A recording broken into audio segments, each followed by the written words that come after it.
drink 'em all now. Got to have a चारों ओर मच गया शोर. Give me more, give me more. Give me more. Wonderful दूध, पियो glass full दूध.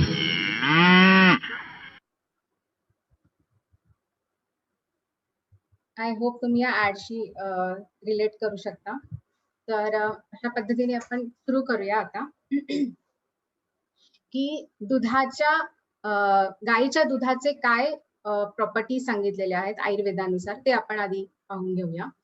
की मी जेव्हा वृद्धापकाळातील आहार हा विषय घेत होते तेव्हा मी सांगितलं होतं की कशा पद्धतीने वृद्धापकाळामध्ये वाताची वृद्धी होते आणि त्यावेळेला शरीरामध्ये स्नेहाची गरज असते. स्नेह म्हणजे कोणत्याही प्रकारचं तेल, तूप या पद्धतीने आपण त्याचा विचार केला होता. रादर दॅन त्यांना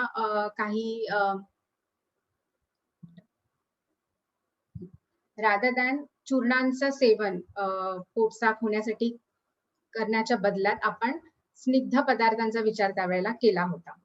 त्याचाच संदर्भ घेऊन मी तुम्हाला आता सांगते की दूध हे पण एक पद्धतीचा स्नेह आहे, कारण त्याच्यामध्ये स्निग्धांश जो आहे तो जास्त प्रमाणात आहे.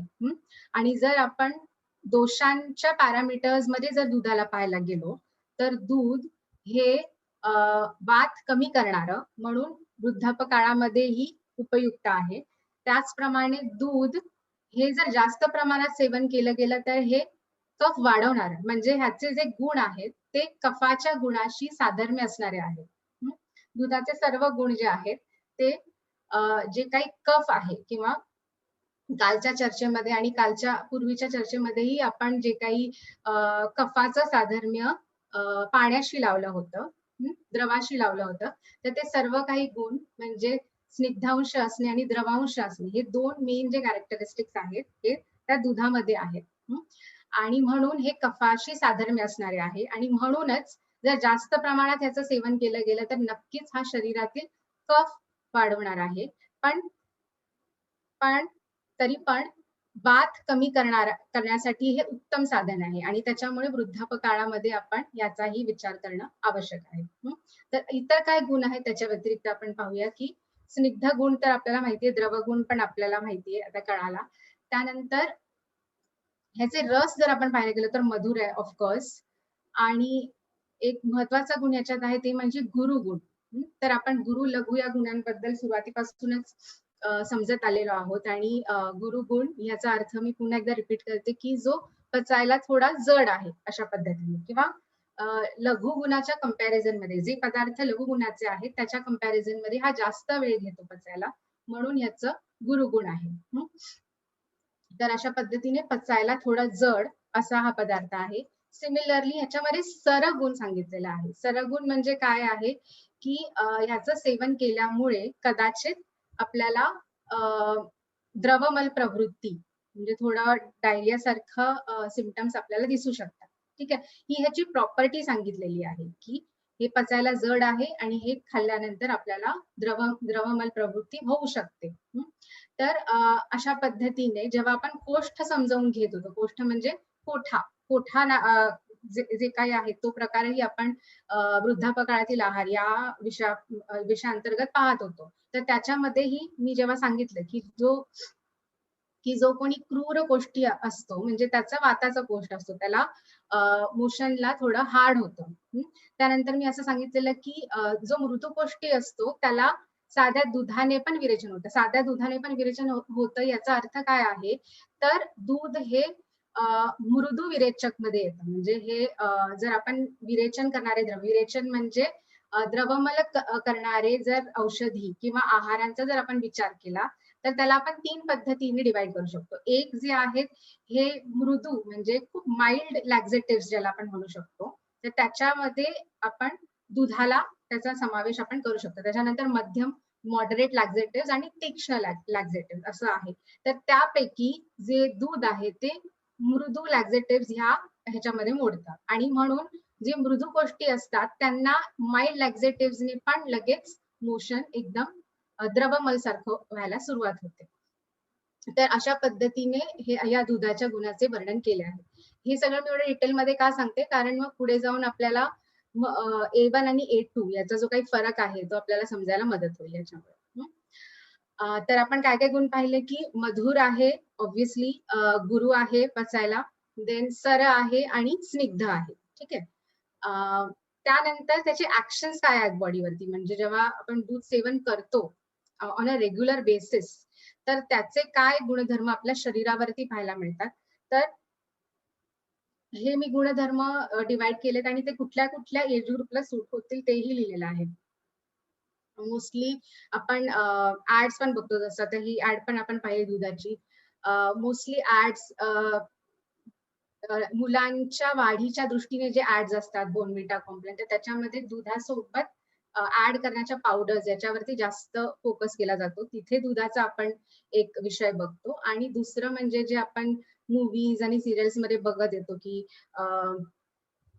ज्या वेळेला लग्न होतं तेव्हा पहिल्याच रात्री दुधाचा ग्लास दिला जातो. तर ह्या दोन्ही सिच्युएशन्स मध्ये आपण दुधाचा जास्तीत जास्त वापर झालेला बघतो.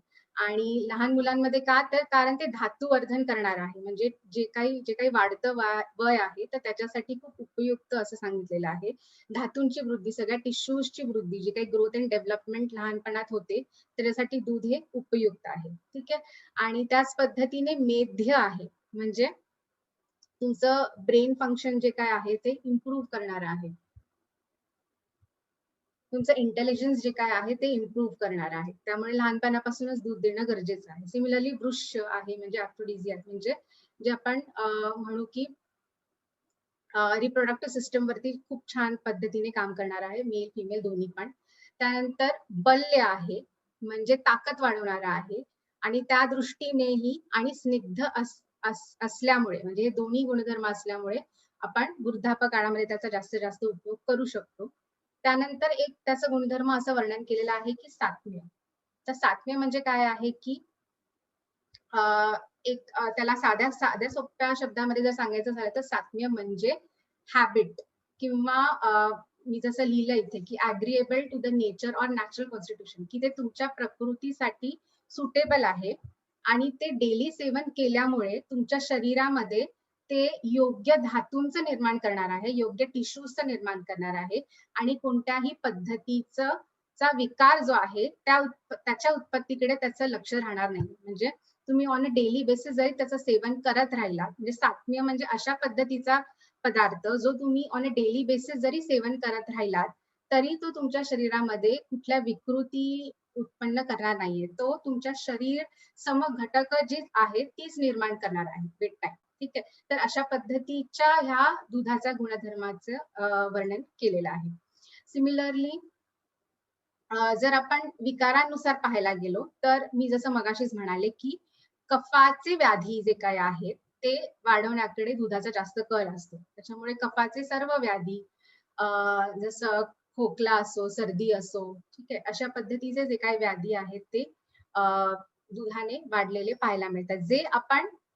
जे व्याधी जे आपण पाहिले होते, की जे पाण्याच्या अतिसेवनामुळे होणारे जे काही व्याधी आहेत ते त्या व्याधींना पण आपण दुधाच्या अतिसेवनाने होणारे व्याधींमध्ये त्याची गणना आपण करू शकतो नक्कीच. पण ह्याचे इंडिकेशन्स म्हणजे आपण कधी या दुधाचा जास्त वापर करू शकतो, तर वात आणि पित्त ही ओरिजिनल प्रकृती असताना किंवा वात आणि पित्त याचे विकार शरीरामध्ये असताना आपण नक्कीच याचा विचार करू शकतो. आणि त्याचे एक्झाम्पल जर आपण पाहायला गेलो तर कोणत्याही प्रकारे फिजिकल एक्झर्शनमुळे थकवा आला असेल, किंवा वातपित्त वाढल्यामुळे चक्कर सारखे सिम्पटम्स असतील, किंवा अति तहान आणि अति भूक, म्हणजे एका वेळेच्या भुकेसाठी हा एक संपूर्ण आहार आहे असं आपण नक्कीच म्हणू शकतो. दुधामध्ये इतके कॉन्स्टिट्युएंट्स आहेत की हा एका वेळेसाठी पुरेसा आहार आहे. आणि आयुर्वेदाच्या दृष्टिकोनातून पाहायला गेला तर तो गुरु आहे, त्याच्यामुळे एका वेळेला त्याचं आपण सेवन केलं तर तो व्यवस्थित, म्हणजे आपण एक पूर्णान्न म्हणून त्याचं सेवन करू शकतो आणि ते पचल्यानंतरच इतर अन्नाचा आपण विचार करू शकतो. तर काल आपण अग्नीचाही विचार केला तर तेच, कुठल्याही पदार्थाचं सेवन करताना त्याचा विचार सतत करणं खूप गरजेचं आहे. तर दूध हे स्वतः एक गुरु पदार्थ असल्यामुळे ते पचल्याशिवाय इतर अन्न पदार्थांचा आपल्याला विचार करायचा नाही. आणि विरुद्ध आहार पाहतानाही आपण पाहिलं होतं की दुधाबरोबर असे कॉम्बिनेशन्स आपल्याला करायचे नाहीयेत वेगवेगळे. कोणता आंबट पदार्थ त्याच्यासोबत घेणं किंवा कोणता खारट पदार्थ त्याच्यासोबत घेणं किंवा एखादं फळ त्याच्यासोबत घेणं असं न करता केवळ दुधाचं सेवन होणं आवश्यक आहे. हं.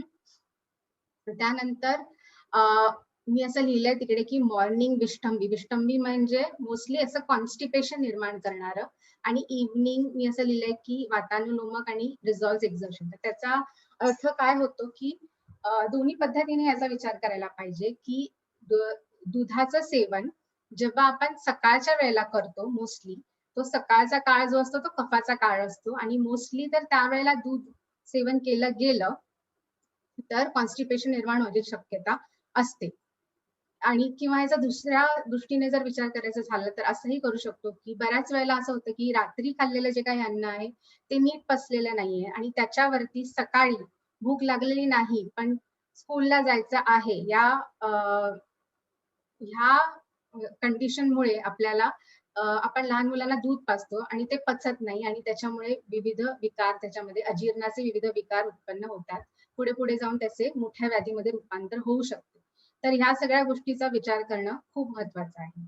पण संध्याकाळच्या वेळेला जेव्हा दूध आपण घेतो तो वाताचा काळ आहे आणि तो वात कमी करण्याच्या दृष्टीने त्यावेळेला जर दूध आपण घेतलं तर त्याचा खूप छान उपयोग होतो वात कमी करायला आणि दिवसभराचे श्रम कमी करण्याच्या दृष्टीने हा अत्यंत उपयुक्त पदार्थ आहे. बऱ्याच वेळेला लोक विचारतात की संध्याकाळचं काय घ्यायला पाहिजे इव्हनिंग स्नॅक्स तर ते घेण्याच्या बदल्यात संध्याकाळच्या वेळेला जर आपण दुधाचं सेवन केलं तर ते अतिउत्तम राहील नक्कीच. आणि चक्षुष्य सांगितलेलं आहे म्हणजे डोळ्यासाठी ते अतिउत्तम सांगितलेलं आहे. स्पेसिफिकली ते म्हणतात, की संध्याकाळच्या वेळेला जेव्हा आपण त्याचं सेवन करतो, तेव्हा ते डोळ्यांसाठी उपयुक्त आहे. याचा दोन्ही पद्धतीने अर्थ काढला जातो, की सकाळचं सेवन, संध्याकाळचं सेवन. पण असंही, की सकाळच्या वेळेला जेव्हा दूध काढलं जातं, ताजं दूध, तेव्हा ते विष्टंभी असतं. म्हणजे तेव्हा ते कॉन्स्टिपेशन निर्माण करणारं असू शकतं. पण संध्याकाळच्या वेळेला काढलं तर ते श्रमाचा नाश करणारा असू शकतो. असं दोन्ही पद्धतीने याचा अर्थ काढला जातो. सिमिलरली मी जसं म्हणाले, की कॉन्ट्रा इंडिकेशन्स काय तर हे कफाचे जेव्हा व्याधी असतील, तेव्हा शक्यतो दुधाचा वापर करणं चुकीचं आहे. वाताचे आणि पित्ताचे जे कोणतेही विकार असतील त्याच्यामध्ये आपण दुधाचा नक्कीच वापर करू शकतो. ठीक आहे. तर हे इन जनरल आपण गाईच्या दुधाबद्दल काही गुणधर्मांचा विचार केला.